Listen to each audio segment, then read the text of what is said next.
नमस्कार, मेरा नाम है चंद्रमणि शुक्ला और आप देख रहे हैं द लीडर हिंदी। एक समय था जब कहा जाता था कि सरकारी नौकरी मिल गई तो मौज ही मौज है। इसमें भी अगर कोई बड़े पद वाली नौकरी मिल गई तब तो कहना ही क्या। और आईएएस अफसरों के लिए तो आईएएस का लोग full form I am safe कहकर निकालते थे, यानी कुछ भी हो जाए उनका कुछ नहीं होने वाला। लेकिन अब दौर बदल गया है। पहले जो कहा जाता था कि ऊपर सब हिसाब होता है, अब उसी ऊपर के मायने बदल गए हैं। यानी ऊपर से पहले भी एक ऊपर आता है, वो है मुख्यमंत्री योगी आदित्यनाथ का कार्यालय।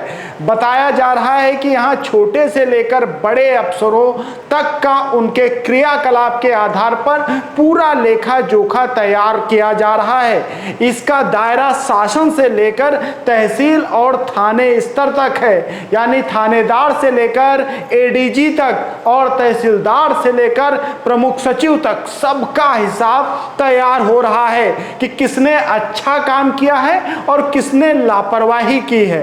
अब योगी सरकार इसी रिपोर्ट के आधार पर एक्शन के लिए तैयारी में है। यह रिपोर्ट आईजीआरएस और सीएम हेल्पलाइन नंबर 1076 के जरिए बनाई गई है।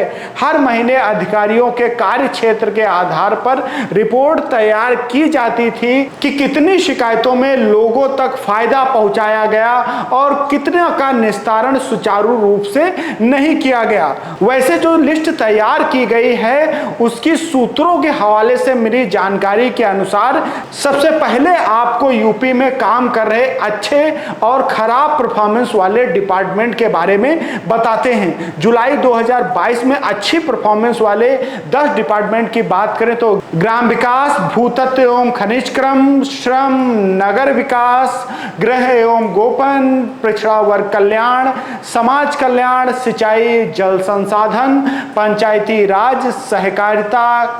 वहीं खराब परफॉर्मेंस वाले विभागों की बात करें तो नियुक्ति, कार्मिक, आयुष, प्रावधिक शिक्षा, कृषि विपणन, अवस्थापना और औद्योगिक विकास, आवास एवं शहरी नियोजन, व्यावसायिक शिक्षा, नमामि गंगे एवं ग्रामीण जल आपूर्ति, पर्यावरण एवं जलवायु परिवर्तन।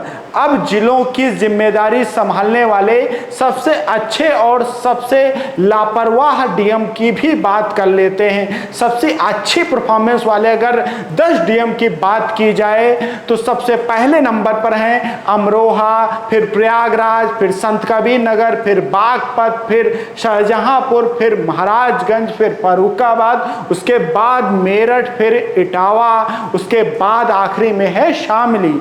वहीं 10 सबसे खराब परफॉर्मेंस वाले डीएम की बात की जाए तो जौनपुर नंबर 1 पर है, उसके बाद गाजीपुर, उसके बाद बनारस, फिर उसके बाद कन्नौज, फिर सोनभद्र, फिर मिर्जापुर, उसके बाद श्रावस्ती, फिर कासगंज, उसके बाद मथुरा और 10वें नंबर पर है बस्ती।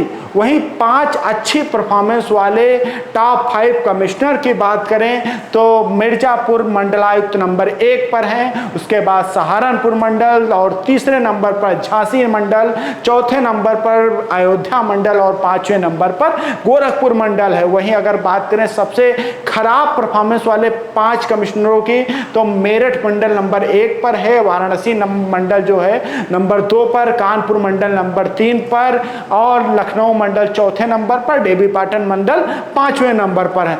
अब जब इस तरह की सूची की बात की जा रही है तो निश्चित तौर से यह बात तो तय है कि उत्तर प्रदेश की अफसरशाही में कुछ बड़ा होने वाला है, क्योंकि सरकार के लहजे को देखते हुए लग रहा है कि वो जनता से जुड़े काम को लेकर किसी तरह के समझौता करने के मूड में नहीं है। मतलब साफ है कि सरकार के साथ भी वही अधिकारी काम कर पाएंगे जो जनता के बीच में रहेंगे और उनकी समस्या के निस्तारण में रुचि लेंगे, क्योंकि सरकार का फीडबैक देने के लिए जनता को 5 साल में एक बार मौका मिलता है। लेकिन सरकार अधिकारियों का जो फीडबैक लेकर लिस्ट तैयार कर रही है वो जनता के रोज के फीडबैक के आधार पर तैयार कर रही है। तो अधिकारियों को अब जनता का ख्याल नेताओं से ज्यादा रखना होगा। अगर आपको हमारे वीडियो पसंद आ रहे हैं तो लाइक करें, इसके साथ ही चैनल को सब्सक्राइब करें।